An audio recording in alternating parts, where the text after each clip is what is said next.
around Dodge City and in the territory on West, there's just one way to handle the killers and the spoilers, and that's with a U.S. Marshal and the smell of Gunsmoke.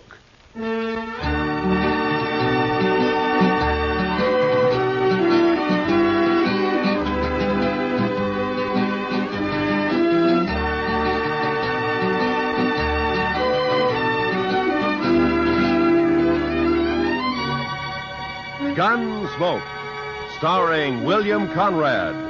The story of the violence that moved west with young America. The story of a man who moved with it. Matt Dillon, United States Marshal.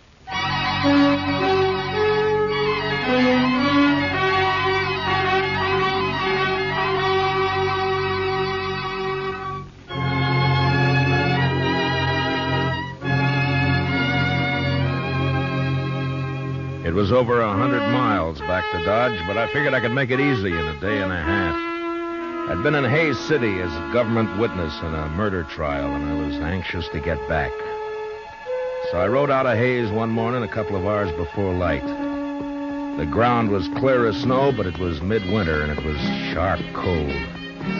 When the day came, there was no sun, only dark gray sky drilled by a high, cold, searching wind. The air was as thin as I could ever remember it being. And behind me in the north lay a great slab of blackness. When I saw that, I should have turned back, for the wind stood out of the north, too, and sooner or later it would drive that black slab right down on top of me. This was blizzard weather, the kind of weather that kills the land and everything on it. I don't know why I went on, maybe because of the wind. You know, a high wind will distemper a man. Make him drunk like. Anyway, I didn't turn back. And about noon, the sky began to turn white with snow, and I could smell a touch of moisture in the air. And finally it came. The sleet, shrilling in on the wind like small buckshot as the blizzard howled down the prairie. I couldn't look right or left without being stung blind, but as long as I kept the wind on my back, I knew I was headed south. 2 hours of this, and I could feel my horse slowing down and weakening under me. My own body stiffened with the cold. Men died when they got caught in a thing like this. They died easy. Another hour passed, and my horse was carrying his head close to the ground. I figured he'd stumble soon, so I kicked my feet out of the stirrups and braced myself against the horn. By now, the wind had really gotten into me. And when I saw the blur of a ranch house up ahead, I thought maybe it was a trick. But a few minutes later, we rounded a corner of the place and stood at last in the lee of the storm. I slid down and got up to the door and pounded on it. And I waited. Then I pounded again. Then the door came open, and the figure stood in the light. Who are you? Bring him in, Alvy. Any man out in that weather's been made harmless. Get inside. Out of the way, Alvy, you fool. All right, stranger, hands in the air. High. That's better. Unload him, Alvy.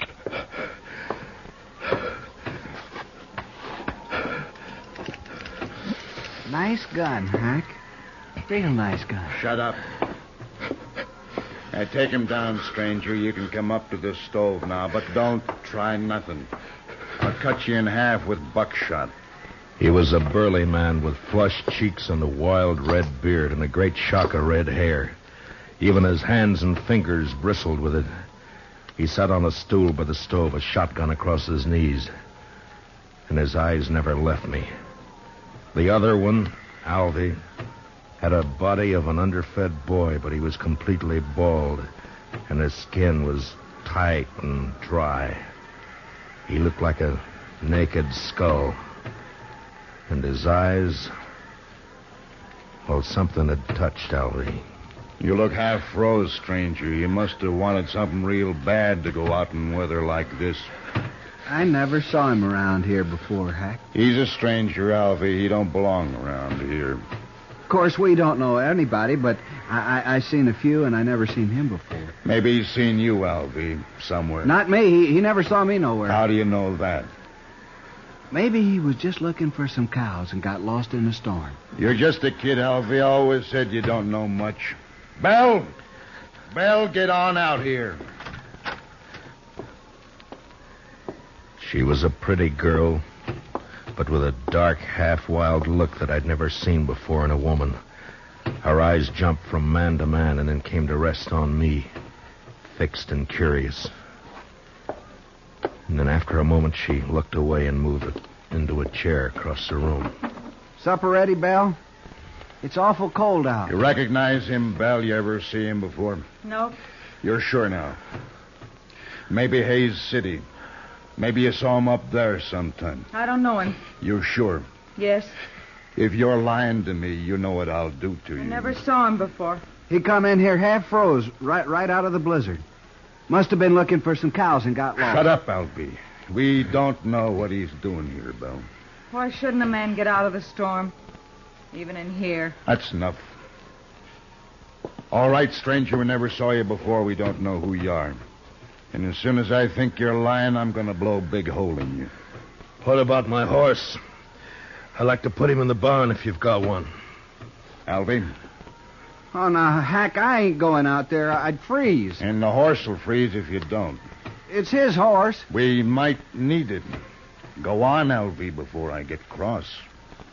All right, I'll go. I don't know why the horse is so important.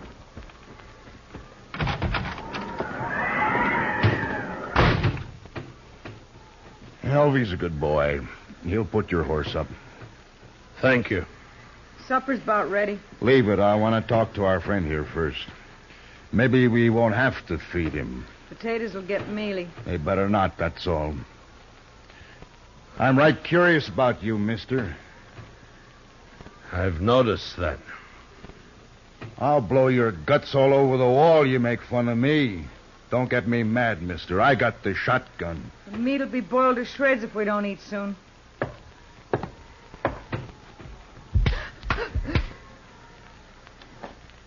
You just won't understand any other way, will you, Belle? What is it you want to know about me? I can tell, mister, I can handle you easy now. What do you mean? All I got to do is wallop the girl and you'll talk. I don't have to do nothing to you. All right, if I take my jacket off. I've warmed up now. I mind. You might have a gun hid out in there. He can raise his hands. I'll unbutton it. Well, now, that's right smart of you, Belle. Oh, I'll hide it. No, leave it be.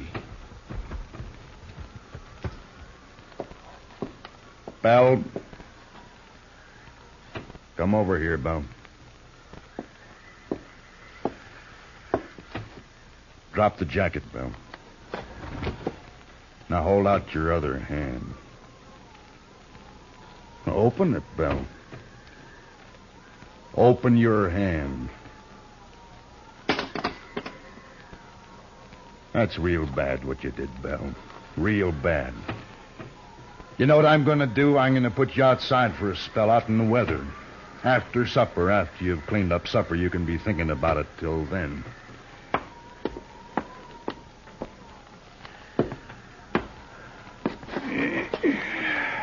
United States Marshal. You're in bad company, Marshal. You shouldn't have come here. Oh? It looks to me like I sort of struck gold coming here. Now, why do you talk like that, Marshal? I still got the shotgun. Let me get that stove. Seems like it's getting colder and colder. You didn't see any sign of nobody outside, did you, Alvy? What? Who? Somebody might have come along to cover the marshal here, it's all. Marshal? What marshal? Me. I'm a marshal, Alvy. Shoot him, Hack. Shoot him. Shut up and answer me. Was there sign of another horse, footprints, anything like that? Oh, I didn't see nothing. Maybe you didn't look. Would I have walked in here the way I did if I'd been after you people? Maybe your head got muddled with the cold. Where'd you ride from, Marshal? Hayes City. Left there this morning. It was a fool thing to do with a blizzard coming up. Maybe. Did you think you could get the jump on us easier in a storm? Was that it, Marshal? Yeah. You knew we'd be trying to keep cozy in here. I'm curious, Hack. What are you and Alvy on the run for? Don't you tell him, Hack. I don't trust him at all. Alvy, it'd be mighty dull without you, boy. Don't laugh at me, Hack. Now stop it. I don't like laughing. You know that, Hack. And don't you do it no more. I got ways. Yeah, I seen you and your ways. But don't try 'em on me, Alvy. Maybe I won't. Look, Alvy, now you don't understand. It's all right to tell the Marshal about us. He ain't going nowhere. No? No, of course not. We'll kill him, Alvy. We'll kill him and bury him somewhere. Oh, sure. Now, why didn't I think of that? 'Cause I do the thinking for us, Alvy, that's why. Now, what was it you like to know, Marshal? Stop playing games, Hack. Me and Alvy are wanted for murder. Up in Cheyenne, Wyoming. Seems a mite unfair, though. We didn't aim to kill nobody. It just happened that way. We was robbing a bank. Yeah, and a couple of the people there wouldn't do what we told them, so Alvy used his knife on one, but it just made the man holler. You could hear him all over town. And we had to shoot our way out after that. Must have killed 3 or 4 people. I know I killed 2. Worst of it was, Marshal, all we wanted just then was some money. We didn't care about killing anybody. But you know how it is, Marshal, when you're robbing a bank and all. Yeah, sure. Now, I don't suppose you do it that. Anyway, we're wanted for murder, and we didn't even get any money. Nary a dollar. So we rode out here and lighted for a spell. I see. What about Belle? And whose place is this, anyway? It's my place, now that Pa's gone. You mean you were living here alone? No. They killed your pa, is that it? Yes. How long ago? I don't know. Maybe a month. Yeah, it's been about a month, hasn't it, Alvy? 35 days. There, you see. Alfie always knows just how long everything's been. No, that's fine. Tell me what you do with him. Who? The old man. Oh, we buried him out back. Couldn't afford a funeral. Could we, Alfie? Hack, we told him that. Now let's shoot him. No, I've been thinking it over. People in Hayes City know he started for Dodge, and when he don't show up, they might come looking for him. But you said we'd bury him, Hack. That's what you said. Yeah, that's right, but we can't bury his horse, too. Not in this ground. It's froze solid. And if we turn the horse loose and they find it and can't find the marshal's body, then they'll suspect something. You're pretty smart, Hack. Too bad you don't know enough to stop killing people. Too bad for you, anyway. Well, what are we going to do, Hack? I'm getting hungry. That supper won't be fit to eat. Shut up! One more word out of you, Bella, and I'll whoop you good. Come on, Hack. I'm really hungry. No, listen to me, Alvy. Now, my idea is to knock the marshal on the head and throw him outside to freeze. Now, he'll keep real good that way. And when the storm breaks, we can carry him off 20 miles or so and dump him on the ground. Look like he got throwed and hit his head and froze. Oh, that's fine, Hack. That's just fine. Then we'll break his horse's leg, make it easier for them to find him. You just don't care about anything, do you, Hack? Just me. Sometimes, Alvy. Sure. Me and Hack are friends, ain't we, Hack? Of course, if it don't go on snowing, we'll have to think of something else. Can't leave tracks for them to follow back there. Oh, Hack, ain't we going to kill him now? Well, sure we are, Alvy. I didn't mean that. Let me hit him, huh? You keep the gun on him, and I'll get up behind and hit him. There was a branding iron around here somewhere. I'll hit him with that. Hack, you've sunk pretty far, but I'm sort of wondering just how far. What do you mean? I'm wondering if you're low enough to kill a man before he's been fed. Here it is, Hack. Here, see? I found it. Leave it be, Alvy. We're going to eat first.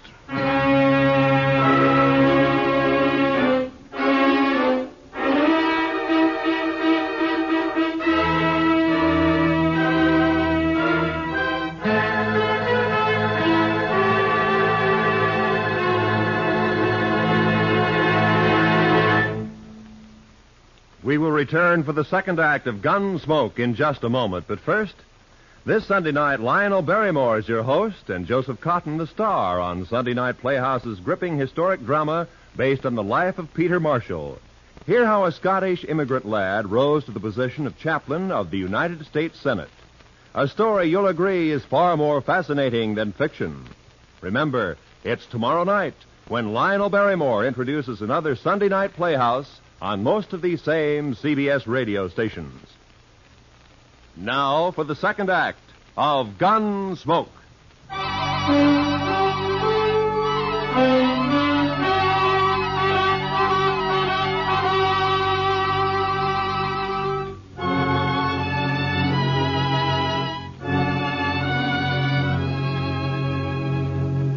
It was only 5 in the afternoon, but the blizzard had darkened the land, and its blackness showed in at the windows.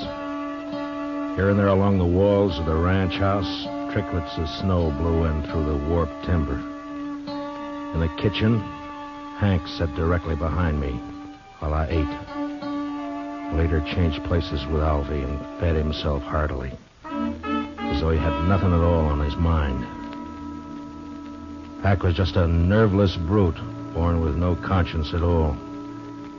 His intelligence was the instinct of an animal that snapped at or killed whatever got in its way of survival.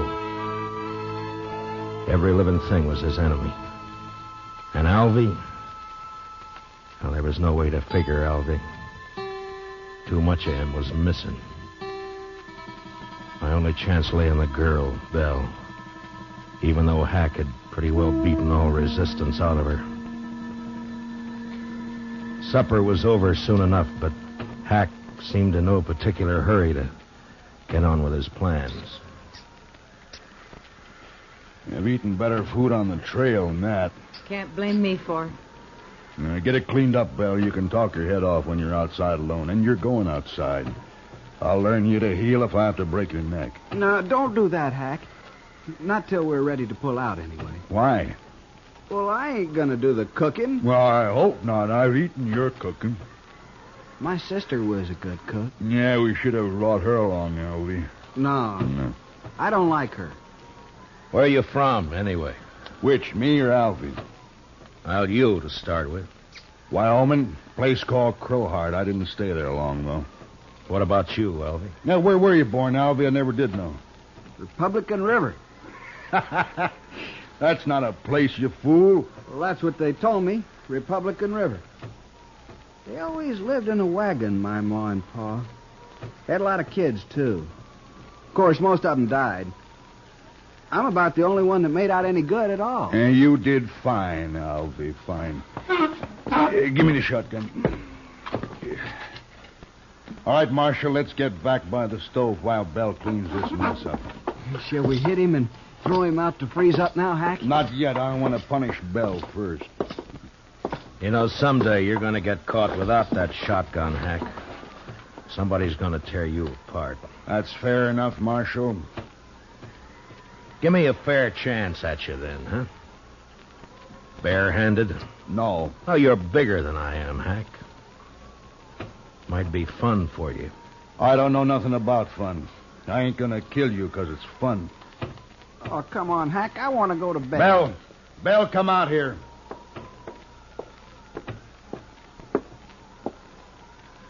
Get outside like I told you. And don't open that door so wide you'll blow the lamp out.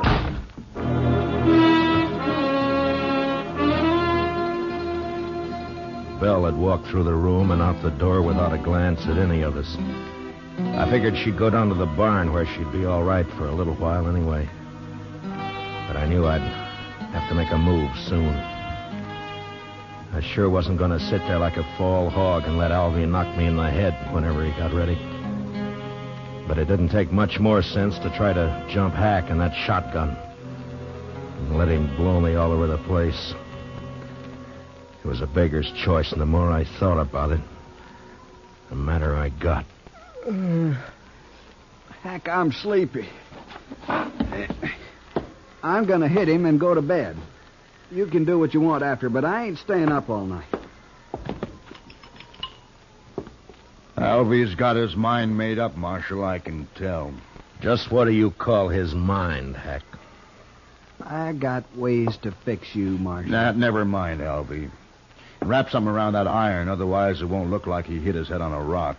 What difference it makes? Do what I say, Alvy. All right, Hack. Here, I'll use this curtain. Now, keep your eyes on me, Marshal. Alvy moved around behind me and was getting a good grip on his branding iron. I leaned slightly forward in the chair and was tensed and waiting for the split second when my instinct had told me to jump. And then suddenly the door was flung wide open and the wind roared in, almost lifting the room as it came. The lamp flared and then went out as I plunged sideways from the chair. Did you hit him, Albie? Did you hit him? You bloody fool. Don't you try nothing, Marshal.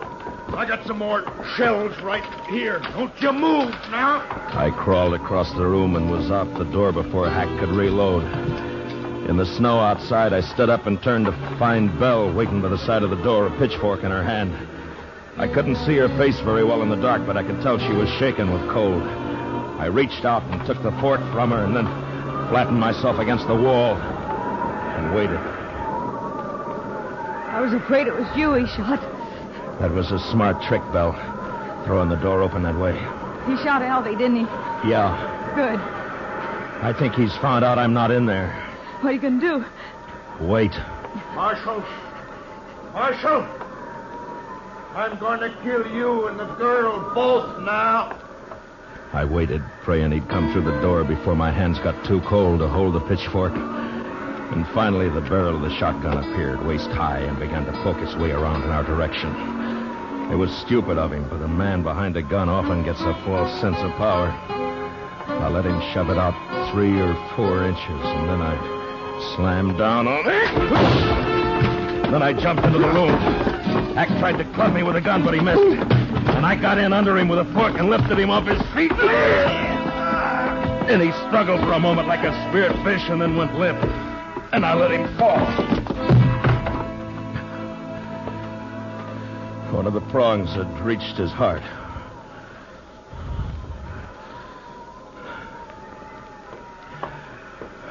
Did you get him, Marshal? Is he dead? Yeah. Light the lamp.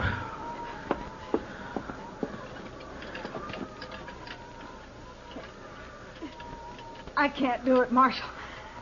My fingers are too stiff. Here, I'll do it.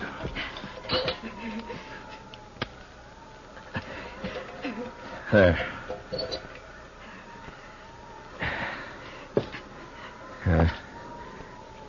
Quite a mess in here. Why don't you wait in the kitchen, Belle? I'm all right, Marshal. But I can't help you much till I get warmed up some. Well, then, you stay by the stove, huh? I'll lug these people outside. Thank you, Marshal.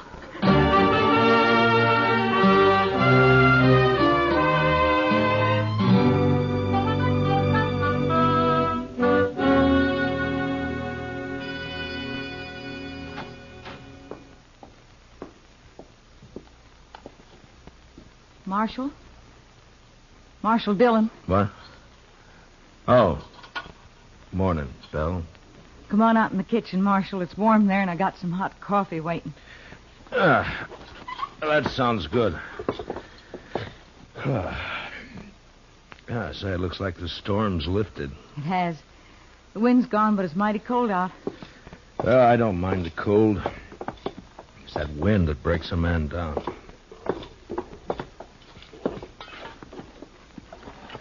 There. Get some of that in you.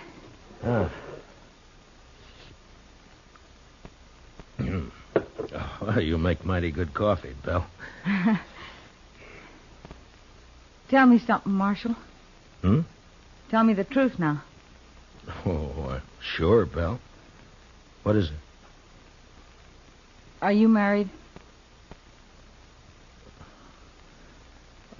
I'd make a poor husband, Belle, for any woman. Why? Well, in my profession, it's too chancy. Thank you, Marshal. Thanks for putting it that way. Now, Belle, I didn't mean... Forget it. I'm leaving this place, Marshal. What? As soon as you go, I've packed what I need and I'm clearing off. Where'll you go? I got 3 horses. I'll ride up to Hayes City and sell them. Then what? I'll buy some pretty clothes and I'll find a place.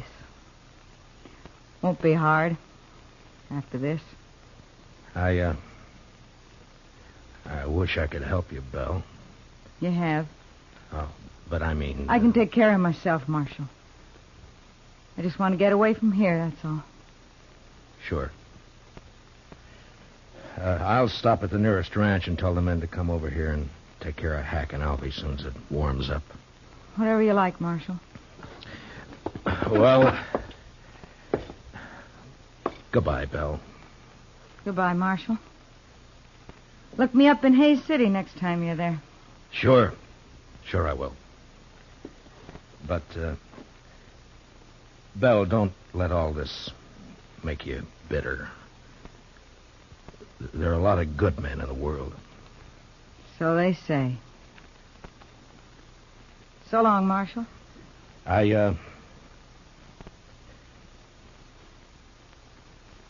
So long, Belle.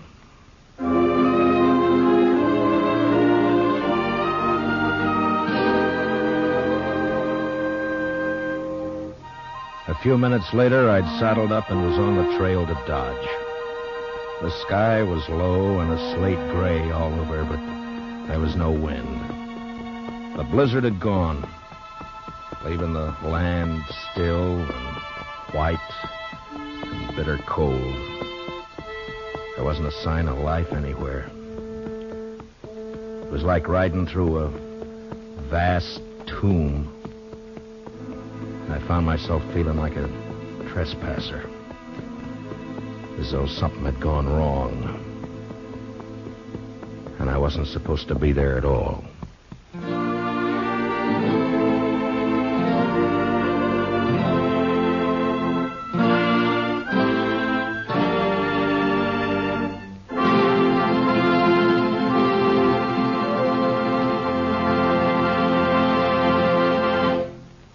Gunsmoke, under the direction of Norman Macdonnell, stars William Conrad as Matt Dillon, U.S. Marshal.